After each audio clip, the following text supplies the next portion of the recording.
সাংবাদিকতা করতে গিয়ে আলাপ হলো ঋত্বিক ঘটকের ছেলে শ্রীমান বিদ্যমান ঘটকের সঙ্গে। আমি ওনার ওপর লিখলাম এবং বললাম আপনার সঙ্গে কাজ করতে। মতিনন্দী নাম শুনেছ? মতিনন্দীর মতো সাংবাদিক যিনি উপন্যাস লেখেন এবং অজয় বসুর মতো কমেন্ট্রিকার। ঘটনাচক্রে সবই আমার হয়েছিল, কিন্তু আমি যেরকমভাবে চেয়েছিলাম সেরকমভাবে হয়নি। আজকে যিনি বিরোধী নেতা সেই শুভেন্দু অধিকারীর বাড়িতে এক রাত তুলেছিলাম। কথা ছিল যে শুভেন্দু প্রডিউসার জোগাড় করবো, আমি ছবি করি। ভাগ্যিস আমার কাছে মোবাইল ছিল না, থাকলে শুভেন্দুর সেদিনই পাগল করে দিত। সঞ্জয় ভট্টাচার্য প্রখ্যাত গায়ক, তার উপরে ডকুমেন্টারি করেন শুভেন্দু রায় বলে একজন। আমি ছিলাম সহকারী। রামজি ফিল্ম সিরিজে দুম করে আমাকে ডাকবে এবং জয়েন করবো আমি, এটা আমার স্বপ্নের অতীত ছিল। আর অদ্ভুত না, রূপকথার মানে দিক বদল হয়ে গেল। আমার কিছু করার নেই, মানে সেই চাইল্ড অফ ডেস্টিনির মতো।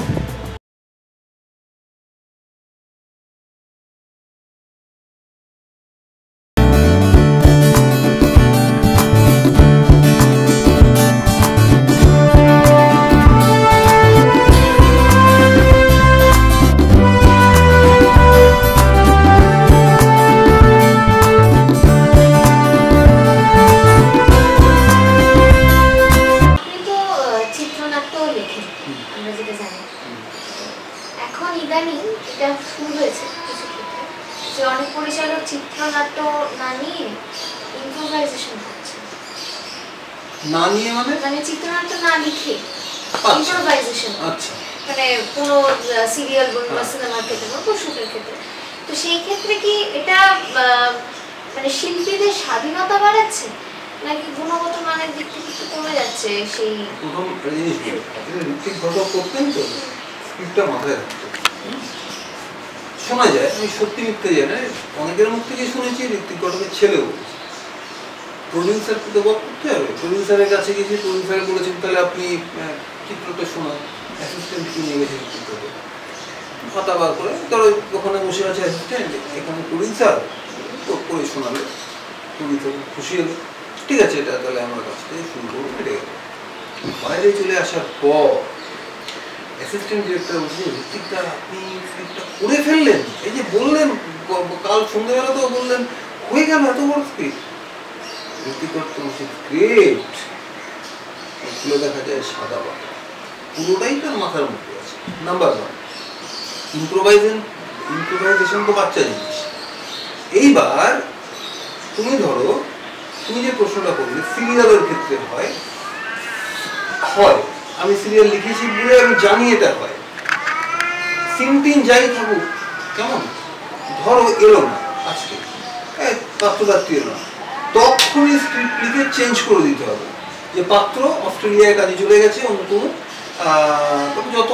যতদিন না ফিরছে ওরকম ভাবে জেনে নিয়ে অর্গানাইজ করে দেবে। মানে স্ক্রিপ্ট আবার আগে পাঠানো হয়ে গেছে, কিন্তু খবর যখন পেলাম তখন চেঞ্জ করতেই হবে, তখন ওইভাবে চেঞ্জ। তার মানে কি, যারা যারা রেডি হয়েছিল হলো না, এটা একটা ইম্প্রোভাইজেশন। আর একটা ইম্প্রোভাইজেশন হচ্ছে তোমার মাল্টি ক্যাম শুটিং হচ্ছে, হালকা টাচ আপ, আউটডোর শুটিং, একদম রিয়েল লোককে রিয়েল লোকেশনে নিয়ে গিয়ে শুটিং। কেউ অভিনেতা অভিনেত্রী নয়, তাদেরকে আমি দৃশ্য বুঝিয়ে দিতাম। এটা কিউ লাইন থাকলো স্ক্রিপ্টের, কিন্তু ডেড ওয়াইজের কোরআন আমি বলে দিলাম তোমরা আবার নিজেদের মতো করে বলো, আর কি স্পট বলো। স্পট বলছে তিনটে ক্যামেরা তিনটে শুট করছে, যেমন অনলাইন এডিট গুলো একটা হয়, মানে তিনটে অ্যাঙ্গেল তো এরকম ভাবে এডিট করে যাচ্ছে, হলো সেটা অফলাইন এডিট হবে। কোনটা মানে অভিনয় আর কোনটা নয় তুমি বুঝতেই পারবে না, কারণ ফিল্ম অ্যাক্টিং নো অ্যাক্টিং, এটাও একটা হয়। আর যদি কোনো ইম্প্রোভাইজেশন হয়, যে কোনো ভালো ছবির ক্ষেত্রেই এই চেঞ্জটা চলতেই থাকে একদম। মানে অনেকে বলেন যে এডিট অব্দিই চলতে থাকে, কারণ শুটিং পর্যন্ত চললো, এডিটে ধরো একটু দূরের মানে মিড লং দৃশ্য আছে, ঠোঁট দেখা যাচ্ছে না, এরকম তাকালো, আমি এমন ভাবেই কিছু জিনিস লিখে দেবো যেটা ওইটার সঙ্গে ম্যাচ করে যাবে, সেটাও ওয়ান কাইন্ড ইম্প্রোভাইজেশনই। হ্যাঁ, ফলে সেটাকে তো খারাপ বলা যাচ্ছে না কোনো অর্থে। এটা হচ্ছে আমার বক্তব্য, তোমার প্রশ্নের উত্তরে এটা হচ্ছে আমার বক্তব্য।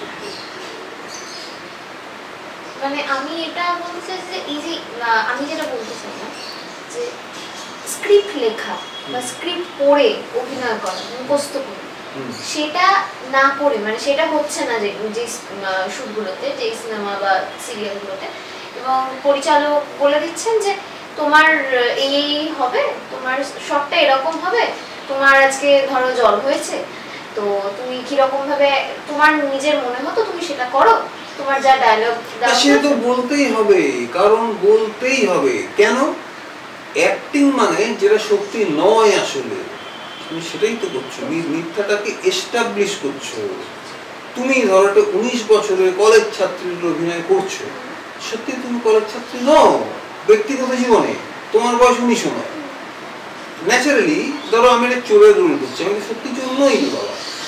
অর্থাৎ এটা বিশ্বাসযোগ্যতার স্তরে পৌঁছে নিয়ে যেতে হবে। হ্যাঁ, অতএব এক্সপ্রেশনটা আমাকে ঠিকঠাক ধরতে হবে এবং ঠিকঠাকই ডেলিভার করতে হবে, বুঝতে পারছো? এইটা হচ্ছে ব্যাপার। আমরা 80-90 দশকে বাংলা সিনেমায় অনেক মন্দা দেখেছি এবং দক্ষিণী রিমেক এসছে সেই সময়, তো সেই টাইমটা কি করে? 90 দশকেই যে দক্ষিণী রিমেক এসছে তা পরেই এসছে, কারণ 80-র দশকে তাও হিন্দি ছবি রিমেক টিমেক হতো, প্রমোদ চক্রবর্তীরা বানাতো না। হ্যাঁ, শক্তি সামন্ত শুরু করেছিলেন 70 দশক থেকে। শত্রু রিলিজ করার পর এটা হয়নি, কিন্তু ভারত বাংলাদেশ ছবি হয়েছে 90 দশকে। বেশ কিছু বাংলাদেশি ছবি রিমেক বা বাংলাদেশি ফ্লেভারওয়ালা ছবি হয়েছে, বেদের মে জ্যোৎস্না। হ্যাঁ, এই ধরনের ছবি হয়েছে। এখন 80-র দশকে উত্তম কুমার মারা যাওয়ার পর উত্তমের আনফিনিশ ছবিগুলো নিয়ে এডিট করে ওরা 82 সাল অব্দি চালালো। তারপর ধরে নাও এই 82 থেকে 84 কোনো ছবি লাগছে না, মানে সাহিত্য লাগবে না বোঝা যাচ্ছে না। যেটা বোঝা গেল, অঞ্জন চৌধুরী যখন শত্রু করলেন, ইট ওয়াজ এ মেগা হিট। অর্থাৎ বাংলা চলচ্চিত্রটা অক্সিজেন পেয়ে গেল। তারপর স্বপন সাহা, তারপর মতিউর রহমান পানু প্রমুখ, মানে আগে মতিউর রহমান পানু, তারপর স্বপন সাহা, এরা যে ছবি করলো, বাংলা ছবি একটা দিকবদল ঘটলো। এই কারণেও ঘটলো যে বামফ্রন্ট আসার পর পঞ্চায়েতি রাজ এবং অপারেশন বর্গা করার পরে গ্রামের মানুষের হাতে ক্রয় ক্ষমতা এলো এবং গ্রামের মানুষ নিজেদের সম্মানিত বোধ করল। অর্থাৎ গ্রাম দিয়ে যে শহর ঘেরা হলো এবং গ্রামেই বেশি হল ছাড়া কলকাতা থেকে, এবং গ্রামের মানুষ দেখে তো, গ্রাম মানে জেলার কথা বলছে। এবং তখন শুরু হলো, মানে অঞ্জন চৌধুরী দেখালেন যে শুধু শহর কেন্দ্রিক গল্প নয়, গ্রাম কেন্দ্রিক গল্প, মানে মুখটা ফিরল শহর থেকে গ্রামের দিকে। ন্যাচারালি গ্রামের মানুষের চিন্তা ভাবনাটা এবার ছবির মধ্যে রিফ্লেক্ট হলো, তাদের সরল চিন্তা ভাবনা, একটু লাউড, যেহেতু যাত্রা দেখে তারা, হ্যাঁ, সেখানে কীর্তন হিট করে 500-600 বছর ধরে, সেই কীর্তনাঙ্গে সুর করা, দুষ্টের দমন শিষ্টের পালন, এগুলো এলো। হয়তো তুমি বলতে পারো মোটা দাগের এলো, কিন্তু এলো বলেই বাংলা চলচ্চিত্র তখন বন্ধ হয়ে যায়।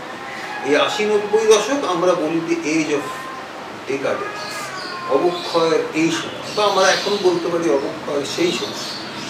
হয়েছে অনেক ছবি, সবগুলোই যে সফল হয়েছে তা নয়, কিন্তু যেহেতু বামফ্রন্ট ছিল এবং তারা গ্রামের মানুষ গ্রামকে গুরুত্ব দিয়েছিল, সেই কারণেও আরো এই ব্যাপারটা আর কি ঘটলো।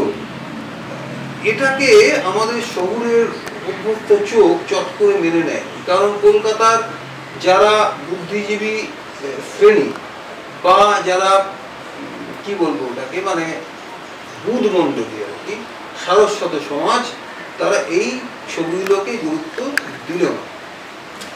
সেই মূল্যায়ন অবমূল্যায়ন পুনর্মূল্যায়ন ক্রস করে এসে এখন আমরা সেই অতিক্রান্ত সময়ের দিকে পেছনে ফিরে তাকিয়ে দেখি যে অঞ্জন চৌধুরীকে এবং তার শত্রুর অবদানকে বোধহয় আর মানুষ ভুলতে পারবে না, সেটা স্থায়ী হয়ে গেছে। বা বেদের মে জ্যোৎস্না, ময়মনসিংহ গীতিকার আদলে তৈরি এই জিনিসগুলো, এর এখনো মূল্যায়ন অবমূল্যায়ন হচ্ছে সেই যুগের এই হিটের ছবিগুলো। পাশাপাশি ঋতুপর্ণ ঘোষরাও ছবি করছেন বা উত্তরণ হচ্ছে ঋতুপর্ণ ঘোষের, অর্থাৎ দুটো ধারার মধ্যে একটু স্পষ্ট ফারাক হচ্ছে। নন্দন অ্যাপ্রিসিয়েশন শুরু হয়েছে 85 থেকে, নন্দন ইটসেলফ হয়েছে, তার নাম ছিল আর্ট ফিল্ম থিয়েটার। তো এখন ভালো সব ধরনের ছবি দেখানো হয়, মানে এখন আর অভিজাত শ্রেণীর মধ্যে চলচ্চিত্র সীমাবদ্ধ নেই, এখন হচ্ছে প্রান্তিক মানুষও ছবি দেখতে পারে, যে কারণে ফিল্ম ফেস্টিভ্যাল বিনা পয়সায় হয়, চলচ্চিত্রের সচেতনতা যাতে বাড়ে, শুধুমাত্র একদল এলিট তাদের হাতে যেন সেটা বন্দি হয়ে না যায়, এটাই প্রাথমিক উদ্দেশ্য ছিল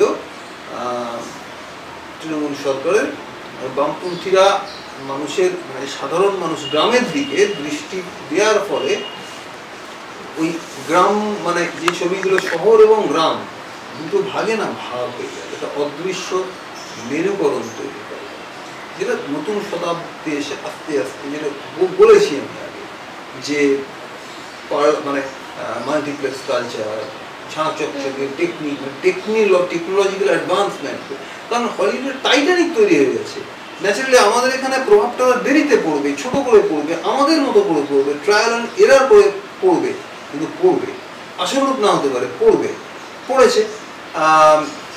অরুণবাবুদের ছবি যেগুলো, তেমনি আমার মনে আছে 2006 সালে একটা ওয়ার্কশপে গেছিলাম, সেমিনারে, একটি চ্যানেলের এক সাংবাদিকের সঙ্গে, সেখানে গৌতম ঘোষ ছিলেন, যেমন রিঙ্গো ছিল, কানাইদে ছিলেন, কানাইদে সপ্তমদের ক্যামেরাম্যান।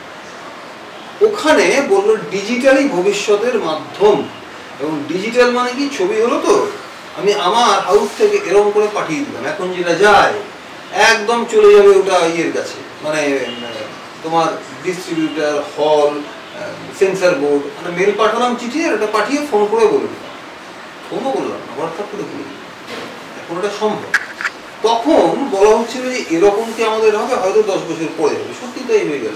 প্রথম থেকে প্রিন্টগুলো ছিল রুটির মতো দেখতে, প্রিন্টগুলো, তারপরে হলো প্রিন্ট এবং চিপ, তারপরে প্রিন্ট অবসোলেট হয়ে গেল, শুধু চিপ, পেন ড্রাইভ, হ্যাঁ, সিডি, ডিভিডি, এইটা হলো।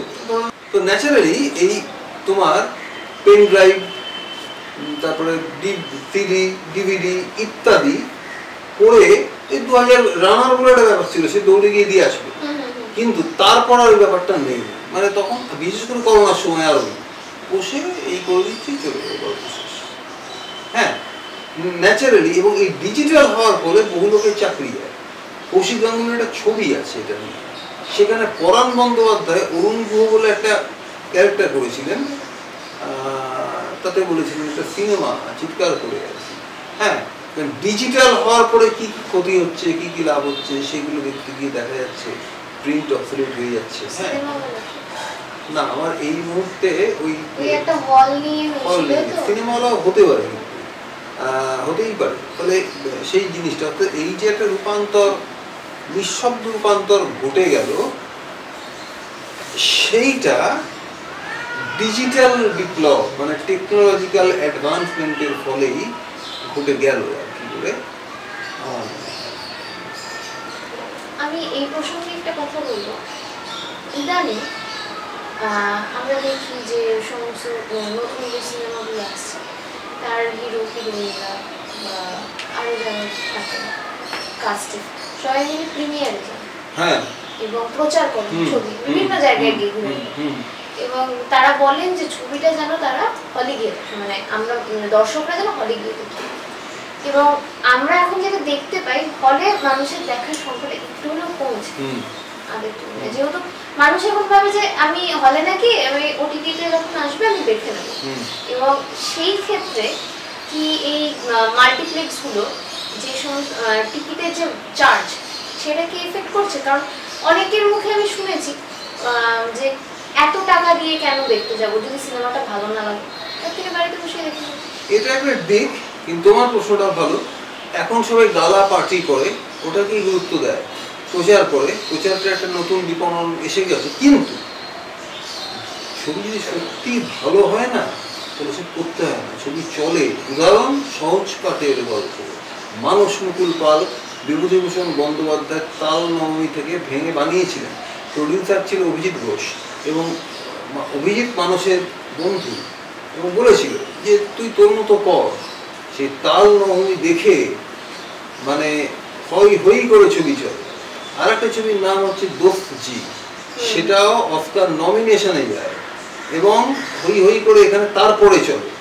অতএব মানে কোন ছবি চলবে না, কোন ছবি চলবে, এটা রামুজিরাও ইটিভিতে আমরা যখন ছিলাম, আমাদের একটা মিটিংয়ে বলেছিলেন, আমি 25 বছর ধরে ছবি করে বুঝতে পারছি না কোন ছবি চলবে আর কোন ছবি চলবে না। এটা ধরো 2000 সালে বলছিলাম। তাহলে তোমরা কি করে বলছো এই সিরিয়াল স্ক্রিপ্ট পড়ে এটা চলবে আর এটা চলবে না? যদি দুটো আলাদা মিডিয়াম, তবু মানে দর্শক হচ্ছে চঞ্চলা, তাকে বেঁধে রাখতে হবে। এবং তুমি অন্যভাবে টাকা তুলেই হলে আসছো, হ্যাঁ, নানাভাবে বিক্রি করে। দর্শক ভালো লাগে কোনটা, মানে কোনো একটা গোত্র ভালো লেগে গেল, তারপর ওই লোকে সেফলি ওই গোত্র নিয়ে খেলা করে যাবে। কিন্তু আর একটা গোত্র, আর একটা জনা যখন আসবে, ওটাকে ভেঙে পাল্টা কাউন্টার করবে, পাল্টা করবে, সেটাই পপুলার হয়ে যাবে। সেটা কোন ছবি হবে, কোন ছবি হবে না বলা মুশকিল। ধরো আমি ছবি করলাম, অনেক খেটে খুটে করলাম, পুরস্কার পেলো, আমি জানি তো খরচের কাদা আগে বিছিয়ে বিক্রি করে দিই, ফলে দিই, ফলে হতো ছবি চলতে শুরু করবে, এইটা বলা বড় মুশকিল। কিন্তু এখন দেব মেয়ে বহু তমুক দিয়ে করে, সবসময় সেরকম চলে এরকমটা। ওরা ধরো দেবী চৌধুরানী বহুটা পুজোর সময় রিলিজ হবে, ভিড় হবে, প্রচার হবে, কিন্তু যেই রকম হিট হওয়া উচিত সেটা সেইভাবে হয় না। যেটা বেরোনো যেটা হয়েছে, গুটি লাইন হয়েছে, বা একদম মোবাইলের ছবি, সহজপাঠের গল্প হিট করেছে, সেইটা হয় না। ফলে সবসময় যেরকম গালাপাটি করলেই ছবি হিট করবে, বাকিটা করবে না তা নয়। ছবির নিজস্ব দম থাকতে হবে। যদি দম থাকে, বেলা শেষের মতো ছবি, বেলা শেষ যখন চলেছিল প্রথমবার, কেউ ভাবেনি চলবে, ইচ্ছেতে টাকা উঠেই শিবু নন্দিতার মনে হয়েছিল যে না, কম বাজারের ছবি, টাকা উঠে গেছে, আমরা মাঝারি ব্যবসা করে নিয়েছি, না, বেলা শেষে চলে। তারপর থেকে শিবু নন্দিতার নামে ছবি হয়, এটা অলরেডি ব্র্যান্ডে পরিণত হয়ে গেছে এবার। কিন্তু প্রথম ছবির নামে চলবে, একটা ইচ্ছে করে ছবি বানালো, আছে পারিবারিক ছবি করলো, একটু এক্সটেন্ডেড টেলিফিল্মের মতো লাগছে, এই হচ্ছে ব্যাপার, ছবি চলেছে কেমন। সেইটা সবসময় যে পার্টি করলেই হয় আর না করলে হয় না, এটা ঠিক না।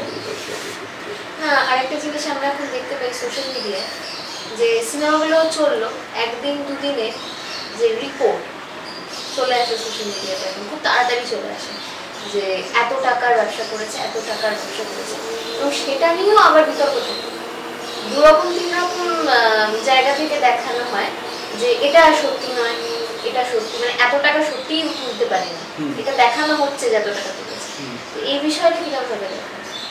এটা আমি কি বলি বলো তো তোমায়, আমাদের একজন বিখ্যাত প্রডিউসার অ্যামাজন অভিযান ছবিটার বাজেট নিয়ে বলেছিল, ওটা সাধারণে প্রচলিত আছে 25 কোটির বাজেট। উনি বলেছিলেন না, বাজেটটা তার আর্ধেক, ধরে নিন 14-15 কোটি।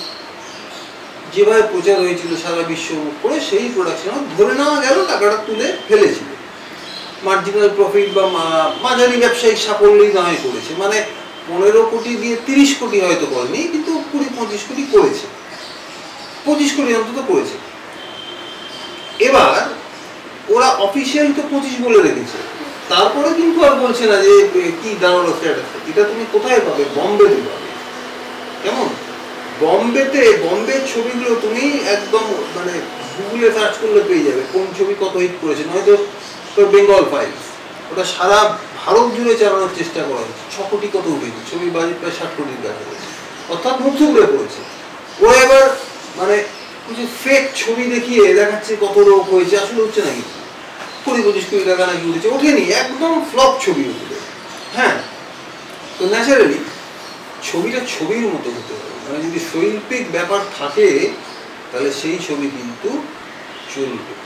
কারণ হীরক রাজার দেশে যদি চলেনি সেই অর্থে অবশ্যই ঠিকই চলেনি, গুবিগান বাঘাবাইনতে চলেছিল। গুবিগান বাঘাবাইন আন্তর্জাতিক রাজনীতির ছবি, হ্যাঁ, যেখানে হীরক রাজার দেশেটা ভারতের জাতীয় রাজনীতির ছবি।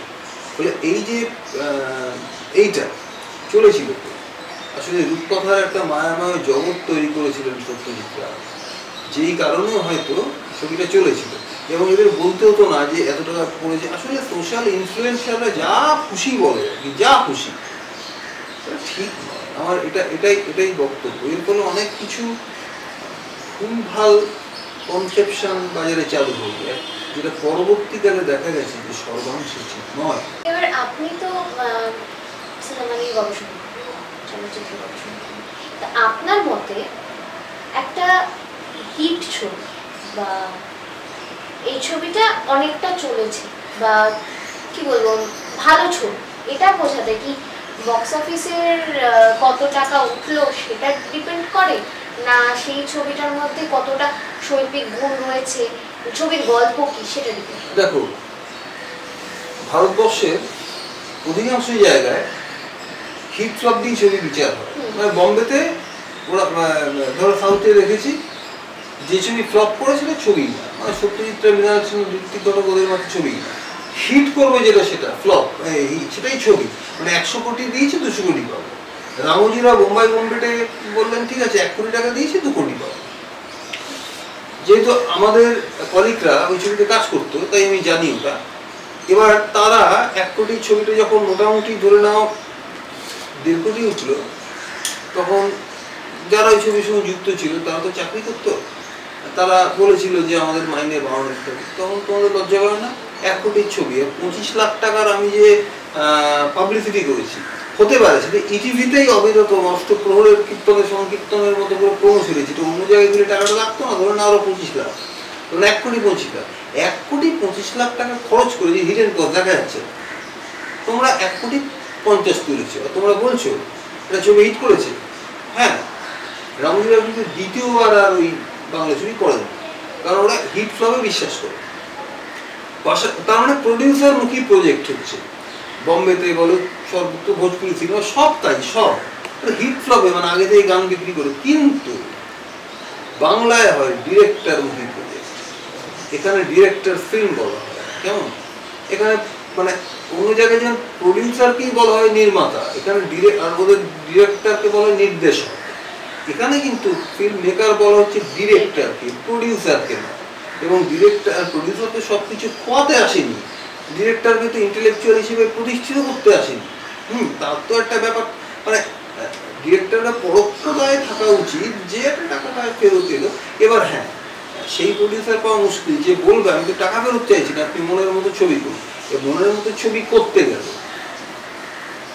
পুরস্কারও পেলো, বিতর্ক হলো, প্রচার হতো, প্রেস ভালো বললো, হই রিলিজ করলো, বিটিডি ইত্যাদি হলো, পুরো টাকা ন্যাচারালি ডিরেক্টর তো পরিচিত হয়ে গেল। প্রডিউসার যদি সহনশীল হয়ে থাকে না, ঠিক আছে, তাহলে কোনো সমস্যা নেই।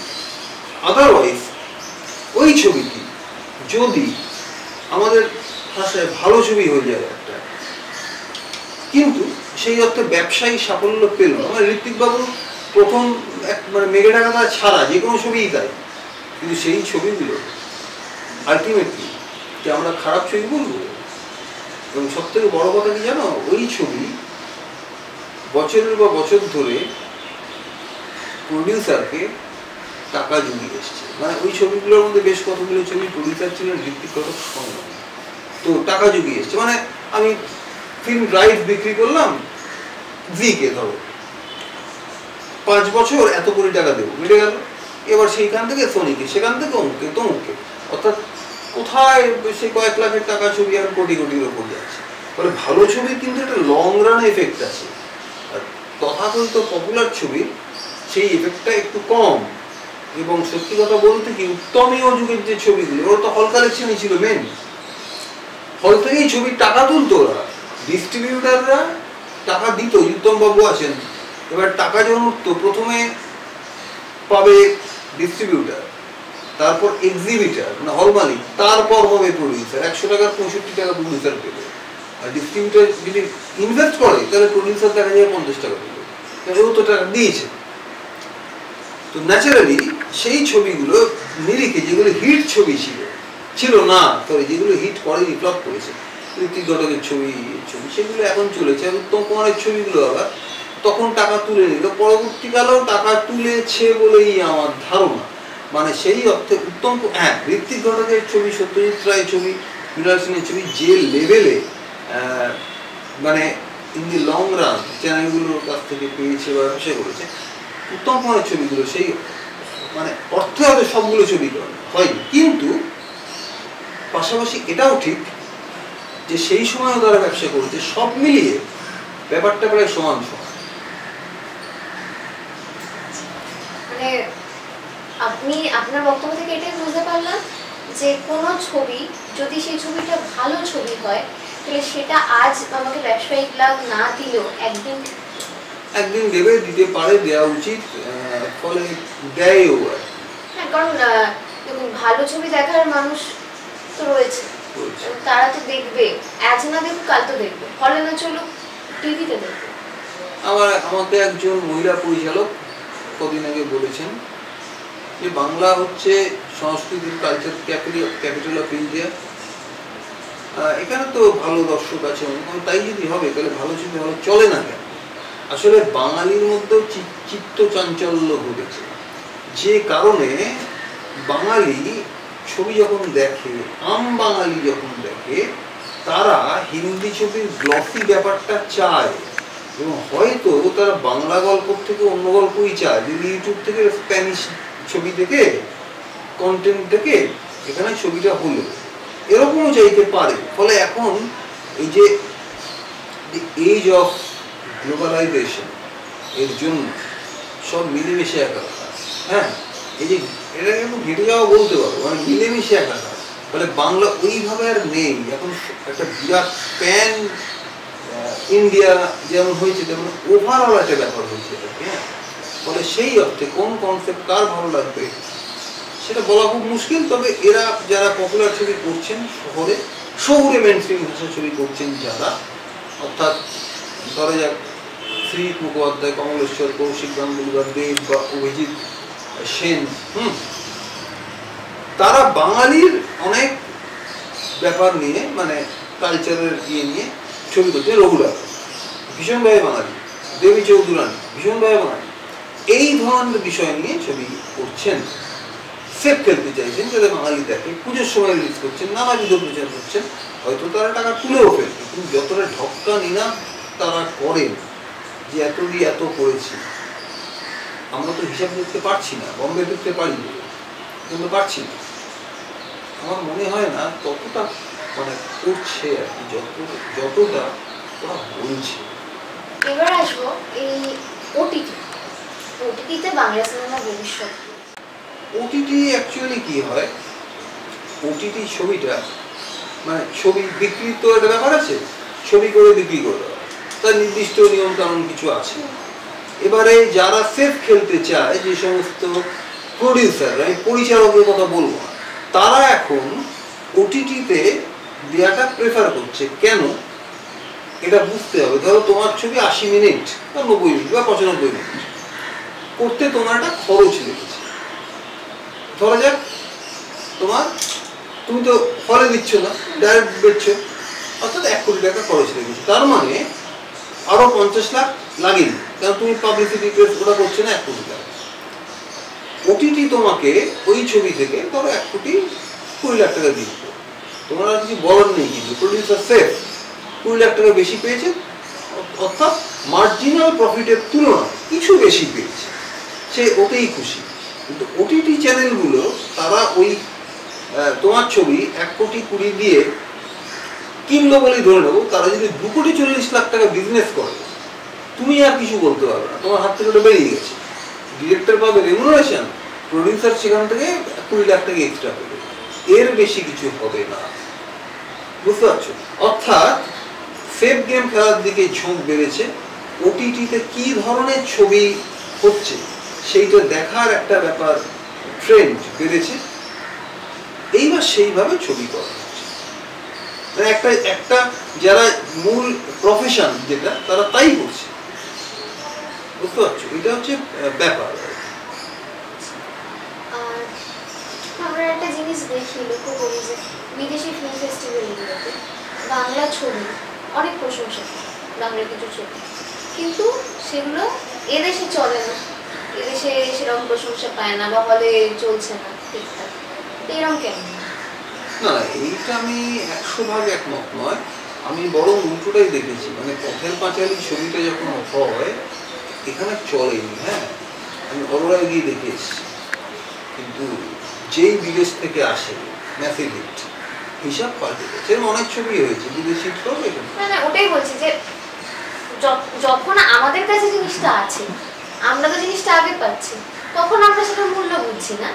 যখন আমাদের কাছ থেকে চলে যাচ্ছে, এটা পুরস্কার নিয়ে আসছে, আমরা ভাবছি বাবা এটা খুব ভালো জিনিস দেখতে হবে। মানে এই ব্যাপারটা কেন হচ্ছে? মানে তার মানে কি মানুষ ওই পুরস্কারটা পেলো, একটা জাঁকজমকপূর্ণ ব্যাপার ঘটলো, সেটার উপর নির্ভর করে সিনেমাটাকে দেখছে, সিনেমাটাকে তাহলে সে বুঝছে না। মানে সাধারণ মানে দর্শক তো চঞ্চলা, তারা অত কিছু ভেবে ওটা দেখতে আসে না। ধরো আমি হলে ছবি দেখতে ভালোবাসি, ধরো একা যাবো, চিপস খেতে কিন্তু দেখবো, এটা আমি আমার মতো করে দেখবো ছবিটা। আমি তো সবসময় ছবি দেখি ট্যাবে এখানে শুয়ে শুয়ে, যে হলে গিয়ে দেখবো এটা ব্যাপার, ওটা আমি টিকিট কাটবো সকালে গিয়ে ছবিটা আমি দেখবো। কোন ছবি আমি দেখবো পয়সা দিয়ে হলে গিয়ে, যে ছবি আমার দেখতে ভালো লাগে। পয়সা দিয়ে এমন কিছু ছবি দেখবো না যেটা মস্তিষ্কের ব্যায়াম করতে হবে। এবং ধরো আমি, এটা আমার ব্যক্তিগত মত, যে আমি খুব দুঃখের ছবি দেখবো, কষ্টের ছবি দেখবো। যেমন তরুণ মজুমদারের নিমন্ত্রণ আমি দেখবো, আমি দেখেছি। রাজ চক্রবর্তীর চিরদিন তুমি যে আমার, আমি দেখবো না, দেখেছি। বা আমি রাজ চক্রবর্তীরই পরিণীতা আমি দেখবো না, আমি দেখেছি। ফলে যে কোনো কমেডি দেখতে পারি, যে কোনো থ্রিলার দেখতে পারি। এখন দেখো থ্রিলার খুব চলছে, ওই জন্যই তো চলছে, পয়সা দিয়ে দুঃখ কিনতে যাবে। হ্যাঁ, সেটা সেই ছবি ভালো হলো না বটে, মানে যারা ইন্টেলেকচুয়ালরা বললো না ভালো, কিন্তু আমি সাধারণ দর্শক আমার ভালো লেগেছে। হ্যাঁ, সেটাও বোধ হয় বুঝতে হবে ডিরেক্টর প্রডিউসার, যে দর্শক আসলে এখন যারা বলবেন দর্শকের জন্য ছবি করি না, তাদের কথা বল, কিন্তু তুমি যদি দর্শকের সঙ্গে মুখোমুখি হতে চাও, তাহলে দর্শকের কথাও তোমাকে ভাবতে হবে বই। এবার আপনার জীবনের দিকে একটুখানি মনে আছে, আপনার লেখা বই টলিউড টলিউড দর্শন আর হচ্ছে চলচ্চিত্র আন্দোলন, এই বই দুটোর মধ্যে আপনি মানে কি বোঝাতে চেয়েছেন একটু যদি বলেন। শোনো, দ্বিতীয় বইটা খুব সহজ, দু মলাটে যাবতীয় ফিল্ম মুভমেন্টস বোঝানো হয়। তুমি যদি পাশে সিনেমাটা পড়ো, বাংলা মিডিয়ামে যদি ধরো পড়ো, তোমাকে কতগুলো জিনিস পড়তেই হবে। হ্যাঁ, যেমন ধরো Russian cinema, German cinema, Hollywood cinema, new German cinema, তারপরে Italian cinema, French cinema, Iranian cinema, এরকম প্রমুখ, সেই জাপানি সিনেমা, সেই সব যেগুলো পড়ানো হয় সব জায়গায়, সেই ছবিগুলোকে আমি ছাত্রদের উপযোগী করে লিখেছিলাম, যাতে দুই মলাটের মধ্যেই বইটা পেয়ে। আর প্রথম বইটা যেটা টলিউড দর্শন, ওই দেশ পত্রিকার বইয়ের দেশগুলো একটা ব্যাপার আছে, সেখানে সমস্ত বই, যারা যে সমস্ত বই ওখানে সমালোচনার জন্য আসে বা করে, সেই বই হিট হয়ে যায়। আমার প্রথম বইটা এই পপুলার বাংলা সিনেমা, ওই দেশ বইয়ের দেশে, সেইটা একটা ব্রিফ প্রশংসা মতো বেরোয় যায়। প্রথম বইটাই আমার ছিল, ওই গোত্রের যতগুলো, সেইটার একটা ফল হয়তো দেখা গেছে, যার ফলে বইগুলো চলেছে, সেগুলো দ্বিতীয় বই করতে বলেছে, ইত্যাদি ইত্যাদি। এবার আপনি নতুন যারা পরিচালকরা আসছে, নতুন যারা কাজ করছে, তাদের মধ্যে তারা কি নতুন কোনো কিছু ছাপ ফেলছে, মানে নতুন কিছু কি তারা করছে, নাকি পুরোনো ধাঁচের মধ্যেই তারা আটকে রয়েছে? না, নতুন করছে, অবশ্যই করছে, নিউ আইডিয়াস, নতুন শর্ট টেকিং। কারণ আমি জানি না এটা অন্ধারে করে বলে দেওয়া ঠিক হবে কিনা, ধরে নাও আমি চলচ্চিত্র নির্মাণের সঙ্গে যুক্ত। এবার আমাদের যা চিন্তা ভাবনা আবার এখন যেভাবে হয় একরকম নয়। আমার অবচেতনে 50, 60, 70, 80 লুকিয়ে আছে, হয়তো আমি নিজেই জানি। নিট গল্প সেটা অন্য কারণে ওখানে, আমি যেহেতু সিনেমাটোগ্রাফার, আমি মূলত একজন লেখক, সাংবাদিক, চিত্রনাট্যকার, এই গোত্রের লোক। হ্যাঁ, আমি চাইবো গল্পটা দারুণ হবে, ইত্যাদি ইত্যাদি, সেটা নয় হলো। প্রেজেন্টেশনের ক্ষেত্রে নিউ জেনারেশন কিন্তু সেইভাবে করছে না, মানে অত্যন্ত স্মার্ট কাটিং হচ্ছে কোনো একটা জায়গায়, আমি হয়তো একটা কনক্লুশনে আসতে চাইছি, ওরা কিন্তু করছে না সেটা, ওরা গল্পটা মাঝামাঝি রেখে দর্শকের উঠছে দিচ্ছে, বুঝতে পারছো?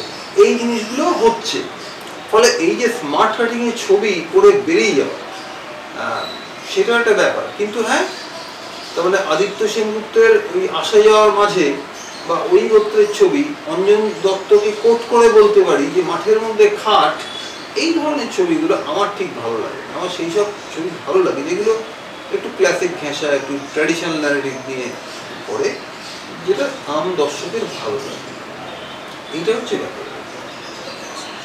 আপনার মানে এখনকার পরিচালক বা এখন যারা চিত্রনাট্য লিখছে নতুন বা শুরু করতে চাইছে যে আমি এই ইন্ডাস্ট্রিতে আসতে চাই, চিত্রনাট্য লিখবো বা লেখালেখির সাথে যুক্ত থাকবো, তাদের থেকে কি উপদেশ দেবেন? উপদেশ কিছু দেবো না, আমার বক্তব্য হচ্ছে যদি চিত্রনাট্যই লিখতে হয়, প্রথম হচ্ছে লেখালেখিটা তোমায় করতেই হবে। তুমি গল্প, কবিতা, উপন্যাস এটা যাই লেখো, লিখতে হবে। এক। 2 নম্বর, তুমি চিত্রনাট্য লিখছো, তুমি নৃত্যনাট্য লিখছো না, ন্যাচারালি তোমাকে ফিল্মটাও বুঝতে হবে, জানতে হবে কেমন। 3 নম্বর, কোর্স করে যে খুব একটা শেখা যায় আমি জানি না, কিন্তু গাইডলাইন হয়, আমি পড়াই তো আমি জানি, তো গাইডলাইন মতো হলো, বাকিটা লিখে লিখে প্র্যাকটিসের ব্যাপার আছে। অনেকে বলেন যে তুমি নিজে লেখো, ফেলে রাখো, আবার দেখো, আবার লেখো। তরুণদের পক্ষে এটা করা সোজা, সময়টা আছে। আমি বলবো এটাই করা উচিত এবার। এবং সেই সঙ্গে মানুষের চরিত্র স্টাডি করা, উইটি হওয়া, মানে তুমি সিরিয়াস কথা বলছো, লোকে হাসছে, বা স্মার্ট ইন্টেলেকচুয়াল হিউমার সেন্স বেশি দিলে এটা যেমন হতে পারে, তেমনি তুমি মানুষ চরিত্র চিনতে পারো, মানে তাকে ছবি হিসেবে তুমি লিখে ফেলছো। তোমার হয়তো কোনো একটা ঘটনা ঘটেছে, তুমি তোর পরিবারের কোনো কাকিমাকে দেখে এমন একটা চরিত্র লিখে ফেললে যেটা হিট করলো, তার মানে কি তোমার জীবন থেকে নেওয়া ওটা, হ্যাঁ, নাম কারো স্থান পাত্র চেঞ্জ করে মনের মাধুরী মিশিয়ে লিখে ফেলেছ। এইটা হচ্ছে আমার বক্তব্য। কিন্তু পড়াতে গিয়ে যেটা আমরা বলি যে একজন স্ক্রিপ্ট রাইটার শর্ট ডিভিশন করতে বাধ্য নয়। এবারে সেই ব্যক্তি যদি ডিরেক্টর হয়, তিনি যদি সিনেমাটোগ্রাফার হয়, তারই যদি গল্প হয়, তাহলে তিনি বাধ্য না হলে ওটা করতেই পারে। তিনি আবার যদি এডিটার, বুঝতে পারছো? ফলে এখন অনেকেই বলে ক্লাসরুম সিচুয়েশনে আমরা বলি যে শর্ট ডিভিশন করে ফ্লোরে যেতে, কিন্তু যারা সত্যিকারের পরিচালক, মাস্টার পরিচালক, তারা না অন স্পট, মানে অন স্পটই ওটা করতে পারে। তুমি লিখেছো শর্ট ডিভিশনটা, এবার ক্যামেরাম্যানের সঙ্গে আমি ডিরেক্টর আমি করে দেবো, এডিটিং করো তাই আমি এডিটিং করাকে ছেড়ে গেও দেখি। ফলে সেটাও সব রকম সমস্যা হয়, কিন্তু মোটামুটি এই জিনিসগুলোর দিকে একটু লক্ষ্য রাখতে হবে। এটা অর্গানাইজড হতে করতে পারলে ভালো হয়, করতে পারলে ভালো হয়, ছবি দেখতে পারলে ভালো হয়, এবং লেগে থেকে চেষ্টা করতে পারবে, তবেই সে একদিন সফল হয়ে যাবে।